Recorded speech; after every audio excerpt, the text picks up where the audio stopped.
မင်းတော်တငယ်ချင်းတို့အခုဒီမနေ့ပိုင်းလေးမှာပြင်ပြီးမှဖျားခင်ရဲ့အသက်ရှင်တဲ့နှုတ်ကပမာတရားကိုအချိန်ခဏလောက်ပြေးပြီးမှစင်ကျင်ပြီးမှကိုယ့်ရဲ့ဘဝတသားထဲမှာအဲ့ဒါနဲ့ပြင်ပြီးမှဒီဆောက်ခြင်းအမှုကိုပြုကြရအောင်လို့ခေါ်ပိတ်ခြင်းတယ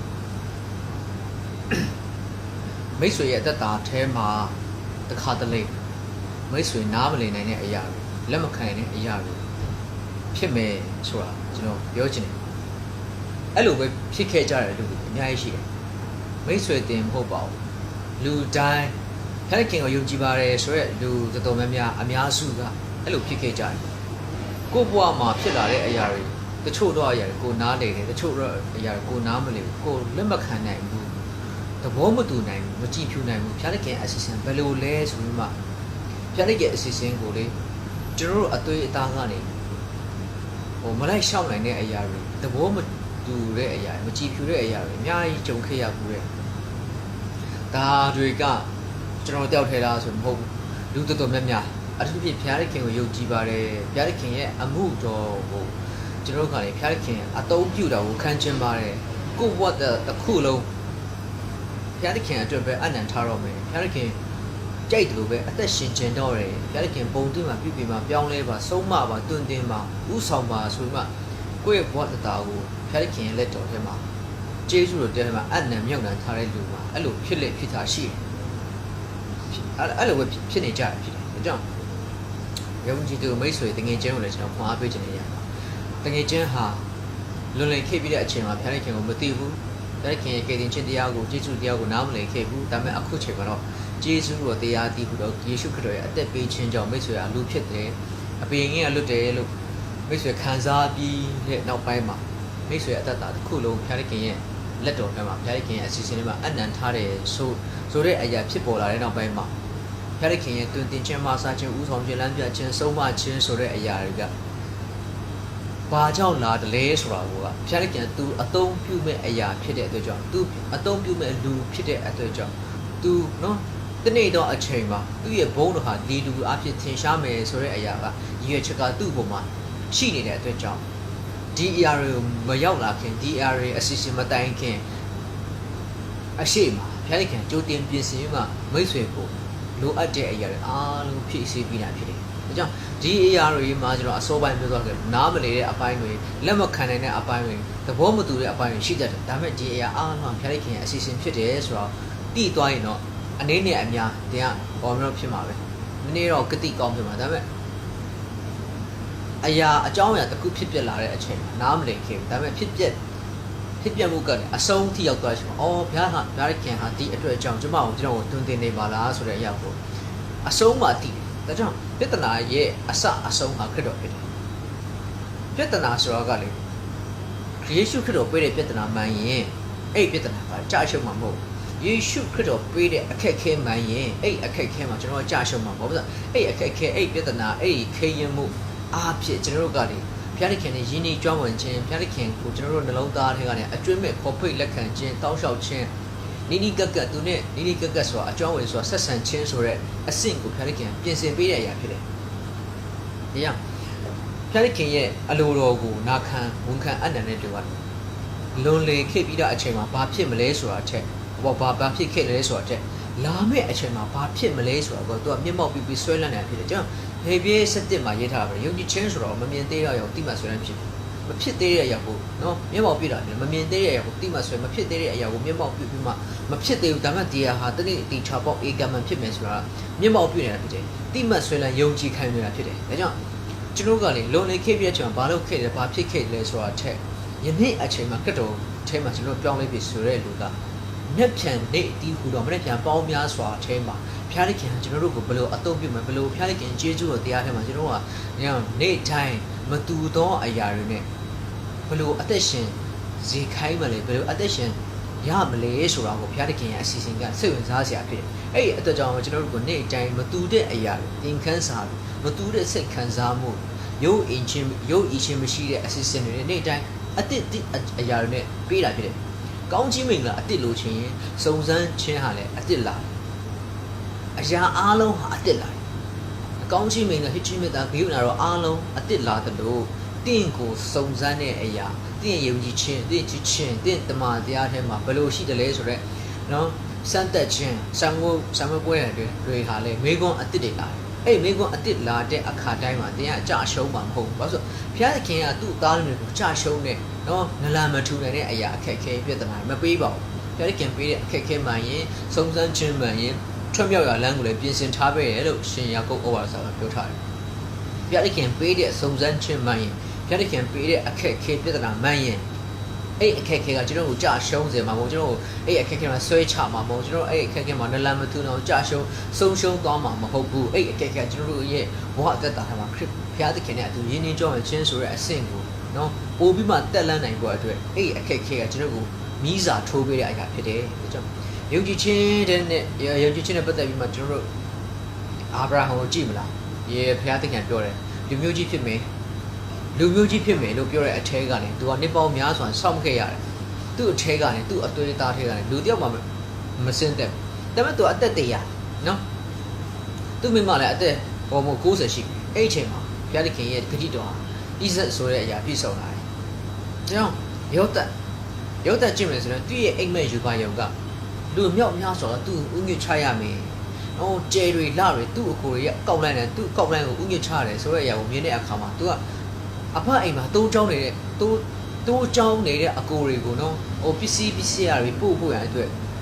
ဖခင်ကအင်တမချစ်ခင်တဲ့မိနစ်တာပေးတယ်သူတယောက်နေနေအိမ်မှာပဲကလေးတယောက်နေနေနော်ကလေးတယောက်အလိုလိုက်ထားချင်းခံရတဲ့ကလေးတယောက်နေနေသူနေရ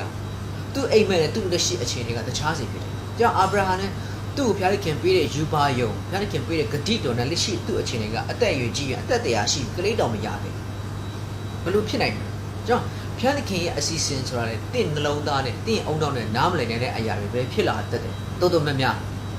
ကျွန်တော်လည်းအဲ့လိုဖြစ်ခဲ့။ဘုရားသခင်ရဲ့အစီအစဉ်ဘယ်လိုလဲ။ဘုရားသခင်ငါ့အပေါ်မှာကောင်းမြတ်တယ်ဆိုတော့ကျွန်တော်သိတယ်ငါသိတယ်။ဒါပေမဲ့ဘုရားသခင်ကောင်းမြတ်ခြင်းဟာဘယ်လိုလာတယ်လဲဆိုတဲ့အရာကိုတစ်ခါနဲ့တစ်ခါသူ့ကိုမတူတာဘုရားသခင်ကတူတဲ့အရာနော်ထပ်တဲ့အရာနဲ့ဘယ်တော့မှမပေးဘူးမတူတဲ့အရာမထပ်ခြင်းနဲ့နော်အိုးအတစ်တော်အရာထက်ခါတလေးလေးထပ်တဲ့အရာအတွေ့အကြုံလည်းမပေးဘူးအတစ်တော်သင်ခန်းစာအတစ်တော်စိတ်ချမှုအတစ်တော်ငြိမ်သက်ခြင်းအတစ်တော်ချစ်ချင်းမေတ္တာအတစ်တော်ဝမ်းမြောက်ခြင်းနဲ့သူ့သားတွေကိုသူ့သားသမီးတွေကိုကျင့်နဲ့ရောက်ရေးစေတဲ့ဘုရားသခင်ဖြစ်တယ်ကျွန်တော်ရုပ်သက်အိမ်မက်မြင်တဲ့အခါမှာယူပါမြင်တဲ့အခါမှာသူကအဲ့အချိန်မှာရက်ွက်မှုမပြောနဲ့အိမ်မှာတော့ကသူကမျက်နှာသာပေးခြင်းနော်ဖခင်ရဲ့မျက်နှာသာပေးခြင်းဖခင်ချစ်လုံးလို့သူ့ကိုနော်ယာကုပ်ကအထူးရက်လောက်ထားတဲ့အင်ဂျင်နဲ့သူ့ကိုပေးဝတ်တယ်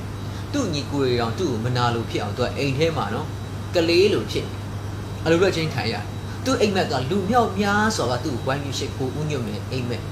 နေလဆက်ကြောင်လားနော်သူ့အကိုရဲ့ကောက်လိုက်ရင်သူ့ကိုဥညွတ်မယ်အိမ်မက်သူဖြစ်နေတဲ့အရာနဲ့သူ့အိမ်မက်ကတခြားစီမိုးနေတယ်အာဗြဟံကြည့်ပါသူဖြစ်နေတဲ့အသက်တရားကျော်ကလေးတောင်မရဘူး။ဒါဖျားကြီးကဂတိတော်ကလူမျိုးကြီးအဖဖြစ်စေပြောတယ်။ဒါကြောင့်မိတ်ဆွေတင်အခုဘယ်လိုဖြစ်နေတယ်လဲဆိုတာလဲမသိဘူး။ကျွန်တော်ဘယ်လိုဖြစ်နေလဲဆိုတာလဲဖျားကြီးကအစီအစဉ်ထဲမှာကကျွန်တော်ဖြစ်နေတဲ့အရာမိတ်ဆွေဖြစ်နေတဲ့အရာနဲ့မိတ်ဆွေပုံမှာဖျားကြီးထားရှိရဲ့အစီအစဉ်ကပိုပြီးအရေးကြီးတယ်။ကျွန်တော်တို့လက်ရှိဖြစ်နေတဲ့အရာကိုကျွန်တော်တို့တိတ်ပြီးမှဂရုစိုက်စရာမလိုဘူး။မနေ့ပြန်တစ်ပတ်ခါတီးခုတော့အနာဂတ်နေ့တွင်မှာဖျားကြီးကကျွန်တော်တို့ကိုဘယ်လိုအသက်ရှင်ဈေးချင်းတယ်လေဖျားလိုက်ကန်ကျွန်တော်တို့ကိုဘယ်လိုနေရာမျိုးမှာဘယ်လိုအခန်းကဏ္ဍအဖြစ်ခွဲခန့်မှတ်သားထားတယ်လေဆိုတာကိုပဲကျွန်တော်ကတိမှတ်ဆွဲတဲ့မျက်မှောက်ပြုပြီးမှစိတ်ဝင်စားစရာတွေနဲ့ကျွန်တော်တို့ရှုမြင်သုံးသပ်သွားလာရှောင်းနှံ့နေရအောင်မှာဖြစ်တယ်ဒီຢာတွေကမယုံကြည်သူမှမရှိဘူးဒီຢာတွေကယုံကြည်သူတို့ပြောတဲ့တင်တဲ့ကျွန်တော်စီမံပေးရှိတယ်ကြောင့်စိတ်ဝင်စားခြင်းဆိုတာနော်စိတ်ဝင်စားစရာကောင်းတဲ့အစီအစဉ်ဆိုတာဖျားလိုက်ခင်ရဲ့သားတွေပဲရှိတယ်လောကသားတွေမရှိဘူးလောကသားတွေမှာကြောင့်ကိုယ့်အစီအစဉ်နဲ့ကိုသွားလာတယ်ကိုဘယ်လိုလုပ်မလဲလာမယ့်နေ့မှာဘယ်လိုလုပ်မလဲပတ်စံဘယ်လောက်ဆုမယ်ဘယ်လိုလုပ်မလဲအိမ်ဝယ်မယ်အုံမြေကွက်ဝယ်မယ်ကားဝယ်မယ်အဲ့ဒါလေသူတို့အစီအစဉ်ကျွန်တော်တို့ကကိုအစီအစဉ်နဲ့ကိုသွားနေလို့မဟုတ်ဘူးကျွန်တော်တို့အစီအစဉ်ပိုင်ဆိုင်တဲ့ဘုရားသခင်ရဲ့လက်တော်ထဲမှာထားပြီးမှဘုရားသခင်ရဲ့အစီအစဉ်နဲ့ကျွန်တော်တို့ကလေမတိနားမလည်တဲ့တငယ်တယောက်စိတ်ဝင်စားစရာဘေးအချိန်ကိုရှိမှာမတော့ပြုံးကနေဘွားကနေပေါ်လာမလဲဆိုမှရင်ကုန်လို့ရှားစားတိတ်ထိတ်ရင်ဖို့ရင်လိုက်ဖိုးစွာကျွန်တော်ကနေရက်တစ်ထဲမှာသွားနေတာဖြစ်တယ်။ကြောင့်ဒီရကောင်းကောင်းစမြုပ်ပြန်ပြီးစဉ်းစားလိုက်မယ်ဆိုစိတ်ဝင်စားစရာအကောင်းဆုံးအသက်တာပါ။ဖယားသားတွေပဲစိတ်ဝင်စားစရာအကောင်းဆုံးအသက်တာကလောကမှာအုပ်စိုးနေတဲ့အာဏာရှင်တွေကမ္မဋ္ဌာန်းစီကွဲလုပ်ငန်းရှင်အောင်မြင်ကြော်ကြတဲ့အလုပ်ပြန်ရှင်တွေမဟုတ်ဘူး။တင်းနဲ့ကျွန်တော်ဖြစ်တယ်။ တချို့တော့လို့လေစိတ်ဝင်စားစရာအကောင်းဆုံးဆိုတော့သူတို့ထင်တယ်သူတို့ရဲ့အကြောင်းရေးထားမဂ္ဂဇင်းတွေစာအုပ်ကိုဝေဖတ်လိုက်ဟောအားရလိုက်ကျဉ်နှံ့လိုက်အဲ့ဒါကိုစမပြန်လိုက်သူတို့လိုဖြစ်ချင်လိုက်တာစိတ်ကူးရင်လိုက်ဘာမှစိတ်ကူးရင်မနေနဲ့အဲ့ဒါတင်ဖြစ်ရမယ်အမှန်ကသူတို့ကတင့်ကိုစိတ်ဝင်စားရမှာသူတို့ကတင့်ကိုစိတ်ကူးရင်ရမှာမိတ်ဆွေကောင်းကောင်းစဉ်းစားကြည့်ကျွန်တော်တို့လက်ရှိဖြစ်နေတဲ့အရာနဲ့နောက်ကာလအနာဂတ်မှာဖြစ်လာမယ့်အရာကမုန်းနဲ့မြင်လို့ကွာခြားတဲ့ဖျားတဲ့ခင်ရဲ့အစီအစဉ်ကကျွန်တော်တို့မှာရှိတယ်လောကသားတွေကသူတို့တော်ချင်းကြောင့်သူတို့တက်ချင်းကြောင့်သူတို့စူးစောင်းသားချင်းကြောင့်သူတို့ဖြစ်တာအဆန်းမဟုတ်ဘူးလေကျွန်တော်တို့ကြတော့ကျွန်တော်တို့တော်ချင်းတက်ချင်းမဟုတ်ဘူးလေဖျားတဲ့ခင်ရဲ့အစီအစဉ်ဖျားတဲ့ခင်ရဲ့ break day ဖျားတဲ့ခင်ရဲ့ကျေးဇူးမင်္ဂလာထဲမှာလက်ရှိဘဝနဲ့ဘာမှမသက်ဆိုင်တဲ့ကောင်းကြီးမင်္ဂလာဆိုတော့မြင့်တော်အရာကိုဖျားတဲ့ခင်ခရစ်တော်အားဖြင့်ကျွန်တော်တို့ပို့ထားပေးတဲ့အရာဒီနေ့မှာဖြစ်လာမယ့်အရာဖြစ်တယ်ဒါကြောင့်တမန်ကျမ်းစာကိုကျွန်တော်ဖတ်စုရှင်ချင်းနှလုံးသွင်းတဲ့အခါမှာအာဗြဟံမှာဖြစ်တဲ့ကောင်းကြီးတွေကျွန်တော်တို့မှာဖြစ်နိုင်တာပဲအာဗြဟံမှာဖြစ်တဲ့ကောင်းကြီးကျွန်တော်တို့ယေရှုသားလို့ပြောတာပဲနော်ယောသက်မှာဖြစ်တဲ့စိတ်ဝင်စားစရာတွေကျွန်တော်တို့ဘာဖြစ်မှာပဲနော်ယေရှုခရစ်ရဲ့မနေ့နေ့နောင်ကလာမပြောင်းလဲဘူးဆိုတော့ယောသက်ကိုပြုတ်နိုင်တဲ့ကောင်းကြီးဟာယောသက်ကိုပြည့်နိုင်တဲ့ကောင်းကြီးဟာအာဗြဟံကိုပြုတ်နိုင်တဲ့နမိတ်လက္ခဏာဟာကျွန်တော်တို့ဘဝအသက်တာမဖြစ်လာနိုင်ဘူးလို့ပြောတယ်ဘုရားသခင်ကတဆူသေးပဲအဲ့တဆူသေးတော့ဘုရားသခင်ကဘယ်တော့မှကျွန်တော်တို့ဘဝထားတဲ့ချစ်ချင်းမေတ္တာရော့သွားဆိုမရှိဘူးရော့သွားတယ်အယောင်ပြေလွင့်သွားတယ်ကုံဆုံးသွားတယ်မရှိဘူးအမြဲတမ်းအသက်တော်ချစ်ချင်းမေတ္တာနဲ့ကျွန်တော်တို့ကိုယူရထွေးပိုင်မှာနေ့ရက်တက်ထဲမှာလမ်းခီးထဲမှာနော်သူ့သားသမီးတွေကိုအံ့ဩစရာဟာဆိုတာကမတူတဲ့အရာတွေကိုမြင်တွေ့မှာအံ့ဩစရာထူးဆန်းစမ်းကြိတ်တဲ့အရာတွေမြင်တွေ့အခါမှာရင်လိုက်ပေါ်စွာတိတ်ထိတ်ရင်ဖို့အသေးအတန်ဖြစ်နေရတဲ့ရင်ကုန်လှုပ်ရှားစရာဖြစ်တယ်ဒါတွေကတင်နဲ့ကျွန်တော်ကြုံတွေ့ရမယ်တင်းနဲ့ကျွန်တော်ပိုင်ဆိုင်ရမယ်အရာတွေဖြစ်တယ်လို့ပြောချင်တယ်ဒါကြောင့်လွန်လေခဲ့ပြီးတဲ့အချိန်မှာဘာဖြစ်ခဲ့တယ်လဲဆိုတော့ကိုမစင်စားနေတော့အဲ့ဒါကိုရက်လိုက်တော့လာမယ့်အချိန်ကာလမှာအဖကောင်းကင်အဖကခရစ်တော်အားဖြင့်ကျွန်တော်ကိုဘယ်လိုပုံတွင်မလဲဘယ်လိုပြုပြင်မလဲဘယ်လိုဥဆောင်ပြီးမှနေ့ရက်တစ်ထက်မှာကြောင်းကောင်းခြင်းမင်္ဂလာဂိယူလာတယ်မှာနော်ဝိညာဉ်တင်ခန်းစာကြောင်းကြီးထဲမှာဘယ်လိုအတွေ့အကြုံတွေနဲ့ဘယ်လိုရင့်ကျက်မှုတွေနဲ့ဘယ်လိုစိတ်ခံစားမှုတွေနဲ့ဒုံစိတ်ချမှုငြိမ်းသက်ခြင်းဝါပြောခြင်းတွေနဲ့ပို့ဆောင်မလဲတွင်တင်မလဲမဆမလဲပေးကမ်းမလဲဆိုတာကိုကျွန်တော်ဘဝသက်တာမှာရင်ကုန်လို့ရှားစွာဘုရားသခင်ရဲ့အစီအစဉ်ကိုပဲမျှော်လင့်ကြရအောင်လို့ပြောချင်ဘုရားသခင်ရဲ့အစီအစဉ်ဟာတင့်ဘဝအတွက်ကျွန်တော်ဘဝအတွက်လုံခြုံမှုစိတ်ချမှုအကောင်းဆုံးတော့အရာဖြစ်တယ်ဘုရားသခင်ရဲ့အစီအစဉ်တင့်ဘဝအတွက်ကျွန်တော်ဘဝအတွက်နော်စိတ်ချမှုအကောင်းဆုံးအရာစိတ်ဝင်စားစရာအကောင်းဆုံးအရာဖြစ်တယ်ထိုးအရာတွေကိုမြင်ချင်းအဖြစ်ပဲလောကီသားတွေလောကသားတွေတင့်ကိုမြင်ချင်းအဖြစ်ထိုးအရာတွေကိုမြင်ချင်းအဖြစ်ကောင်းကင်မှာရှိတဲ့ဘုရားသခင်ရဲ့ဘုန်းကိုခရစ်တော်ရဲ့ဘုန်းထင်ရှားစမှာဖြစ်တယ်ဒါကြောင့်ဘုန်းထင်ရှားခြင်းဆိုပြချင်တာဘုန်းထင်ရှားခြင်းဆိုကိုယ့်ဘက်ကနေလိုက်လျှောက်ကျင့်ကြံအားထုတ်တဲ့အချိန်ဖြစ်တယ်လို့မပြောဘုန်းထင်ရှားခြင်းဆိုဘုရားသခင်ရဲ့အလိုတော်တိုင်းနေထိုင်အသက်ရှင်ပုံတွင်ပြုပြင်ခြင်းခံတဲ့အခါမှာဘုန်းထင်ရှားခြင်းဆိုတာရောက်လာတယ်တချို့တော့လို့လည်းဘုန်းထင်ရှားခြင်းလို့ရောက်လာရင်တရားဟောတဲ့အချိန်မှာနော်အမှုတော်ဆောင်ရွက်တဲ့အချိန်မှာအဲ့လိုဖြစ်နိုင်ပါတယ်လို့ယုံကြည်ထားကြတယ်ဆိုတော့အဲ့ဒါမားတော့မမားပါဘူးဒါပေမဲ့ရန်တော့ပြမှာမှန်ဘုံထင်ရှားခြင်းဆိုကိုယ့်ဘက်ကနေလှုပ်ဆောင်ကျင့်ကြံအားထုတ်ခြင်းစက္ကပ်ခြင်းပုံမှာမူတည်တာမဟုတ်ဘုံထင်ရှားခြင်းဖျားတဲ့ခင်ရဲ့အလိုတော်အတိုင်းသွားလာနေထိုင်အသက်ရှင်နေထိုင်ခံယူကျင့်ကြံအားထုတ်ဝန်ခံလျှောက်လန်းအနံ့တဲ့အချိန်မှာဘုံထင်ရှားခြင်းဆိုတာရလာဖြစ်တဲ့ကိုယ့်ဘက်နဲ့လှုပ်ဆောင်မှုကလေနံပါတ်1မဖြစ်ရဘူးကိုယ့်ဘက်ကနေလှုပ်ဆောင်မှုကိုယ့်ဘက်နဲ့ဖျားတဲ့ခင်ရဲ့အမှုတွေပါဖို့စက္ကပ်မှုဆိုတာနံပါတ်1 3 4 5အဲ့လိုမှဖြစ်တယ်ပထမဦးစားပေးနံပါတ်1ကဖျားတဲ့ခင်အလိုတော်ပါလဲဆိုဖျားတဲ့ခင်အလိုကိုတိမှတ်ဆွဲလန်းခံယူအနံ့ဝန်ခံလျှောက်လန်းအဲ့အတိုင်းပဲအတိမတ်ခံယူပြီးမှသွားလာရင်တော့ဘုံလို့ချက်ချင်းရှိတယ်တင်အများကြီးတိဆရာမလို့ကျန်းစာတိဆရာမလို့ကျန်းစာကျွမ်းကျင်ဆရာမလို့ကျွမ်းကျင်တော့ပုံပြီးကောင်းတာပေါ့ဒါပေမဲ့ကျန်းသက်ပုဂ္ဂိုလ်ဖြစ်သွားမယ့်အစားဖျားတဲ့ခင်ရဲ့အလိုတော်ကိုပဲဆွဲလန်းတာပုံပြီးကောင်းတယ်တချို့တော့လူတွေကကျန်းသက်ပုဂ္ဂိုလ်ပဲဖြစ်ချင်တယ်ကျန်းစာကိုအားလုံးသိချင်တယ်အရှိန်နောက်တောင်မြောက်ဘေးချိန်ဘေးညက်တဲ့ကောင်တရေတို့ကောက်မင်းနဲ့ဖြည့်နိုင်တဲ့အရာဖြစ်ချင်တယ်ကျွန်တော်တို့အဲ့လိုမျိုးမဖြစ်ချင်ဘူးနှုတ်ကတော့ပဲစံရတယ်ကျန်းသက်ပုဂ္ဂိုလ်တော့မဖြစ်ချင်ဘူးကျွန်တော်မိတ်ဆွေဟာလည်းကျန်းသက်ပုဂ္ဂိုလ်ဖြစ်ချင်မဲ့အစားနှုတ်ကတော့ကိုပဲအကျွမ်းမဲ့ဆံငတ်နှလုံးသွင်းခံတဲ့လူဖြစ်ဖို့အတွက်ဆံငတ်ပါလို့ပြောချင်တယ်ကျွန်တော်စိတ်ဝင်စားစရာအကောင်းဆုံးတော့အခြေအနေဟာဒီနေ့ကျွန်တော်ရဲ့အခြေအနေဖြစ်တယ်စိတ်ဝင်စားစရာအကောင်းဆုံးရင်သက်ရှုမောပွဲမကုံနိုင်တော့အရာတွေဖြစ်ပြမဲ့ဘဝအတ္တဟာဒီနေ့ကျွန်တော်ရဲ့ဘဝအတ္တဖြစ်တယ်လို့ပြောချင်တယ်ဒါကြောင့်ဒီမနေ့ခင်းမှာကျွန်တော်နိုးလာတဲ့အခါမှာလွန်လေခိတ်ပြီးတဲ့အချိန်မှာနေ့တိုင်းဖျားတဲ့ခင်ရဲ့ဂိယူနာတော့နေ့တိုင်းလတိုင်းနှစ်တိုင်းမတူတဲ့ဂိယူနာတော့လည်းကျွန်တော်တို့ခံစားစီရတယ်ဖြစ်တယ်ဒါပေမဲ့ဒီနေ့ခံစားမဲ့နှုတ်ကပတ်တော်တမာတရားချစ်ချင်းမေတ္တာနဲ့မနေ့ကကျွန်တော်တိလာရမယ်တိရှိရမယ်နှုတ်ကပတ်တမာတရားခံစားမှုဟာသူကမဟုတ်ဘူးဆိုတာကျွန်တော်အကျွတ်မဲ့ယုံကြည်တယ်အဲ့တဲ့ကြောင့်ပဲဒီနှလုံးသားကိုဖျားတဲ့ခင်ပေးတဲ့အတွက်ကြောင့်ဒီနှလုံးသားကိုဖျားတဲ့ခင်ကဝင်ငှစေချင်တယ်ဒါကြောင့်ကျွန်တော်ဝင်ငှတက်တည်ခံတာဖြစ်တယ်ဒီနှုတ်ကပတ်တော်ကိုလည်းမိတ်ဆွေကြားလာပြီးသွားပြီးတော့ တင်ပြီး share ပေးပါလို့ပြောချင်တယ်အားလုံးဖက်တကင်းကောင်းစု